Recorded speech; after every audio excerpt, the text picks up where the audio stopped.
dowladda Puntland ayaa maanta joojisay shirkii hay'adda cilmi baarista Puntland ee BDRC ay ku soo bandhigaysay daraasadda ay ku sameysay 15 degmo oo kamid ah dowladda Puntland goboladeeda.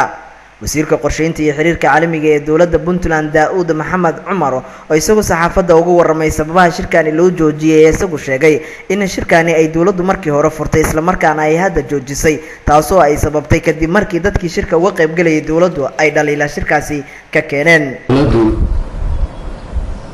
iyada shirka furtay iyadaana joojisay dowladdu shirka joojintiisa waxaa sababay markii ay u furtay kadib dadkii dowladda ka mid ahaa ee shirka ka qayb galay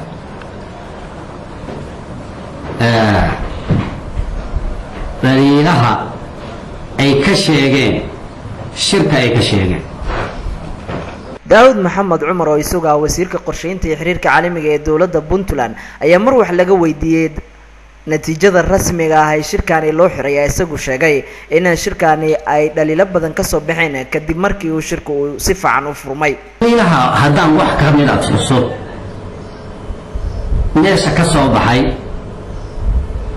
waxaa ka mid ah daatooyinka la soo ururiyey ee la keenay ma yihiin kuwa riyaalistiga oo ku fadhiya rasmigii. waxaa ka mid ah oo qoraalladana ku jira khilaafaad dowladda dhexdeeda inay ka jirto ilaa heer qaran ilaa heer gobol. haddii marka ay dowladda ka jirto ma jirtaa arrinkaasi haddii idinka la weydiiyo waad ogtihiin inaad maya odhanaysaa ee uu yahay arrin been ah oo la sameeyey oo si ula kac loogula dhaqmay. haddii dowlad iskhilaafsan tahay ilaa heer qaran ilaa heer gobol yaa la tacaamulaya yaase u imanaya yaase wax ku darsanaya. shirkan uu xiray wasiirka qorsheynta iyo xiriirka caalamiga ee dowladda Puntland ayaa isagu waxaa horey u furay madaxweyne ku-xigeenka dowladda Puntland General Cabdisamed Cali Shire oo isla markaana sheegay daraasaddan ee hay'adda cilmi baarista Puntland ee BDRC ay ku soo bandhigayso shirkani inay ku fadhido siyaasadda Puntland. dowladda Puntland wixii shirkani ka soo baxa ay noqon doonto mid ay aqbasho. waxaan hay'adda BDRC ku bogaadinayaa ambaqaadida daraasadda qotada dheer ee la xiriirta tiirarka nabadda.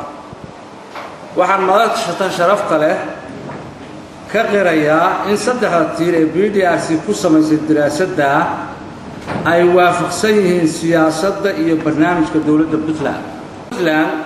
waxay ballan qaadaysaa in natiijada ka soo baxda madashan ay siin doonto ahamiyadda ay leedahay. madaxda hay'adda BDRC oo aan xiriir la sameynay ayaa iyagu noo sheegay in dowladda Puntland ay u soo jeedisay in shirkani la joojiyo isla markaana ay iyagu aqbaleen. xubno kamid ah ka qaybgalayaasha oo iyagu magacooda ka gaabsaday in la shaaciyo oo wax ka weydiinay aragtida ka qabaan joojintan ayaa iyagu noo sheegay in daraasadani ay ahayd mid xaqiiqda rasmiga ah ku qotonta.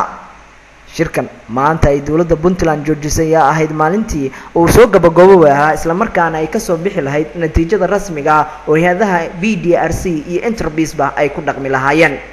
dhammaanba daraasadii ay horey u sameysay hay'adda cilmi baarista Puntland ee BDRC iyo waliba Interbees ayaa maalmihii shirku uu socday ay dadka u qaybiyeen iyagoo qoraala. Maxamed Saciid Yuusuf, Home Cable TV, magaalada Garowe.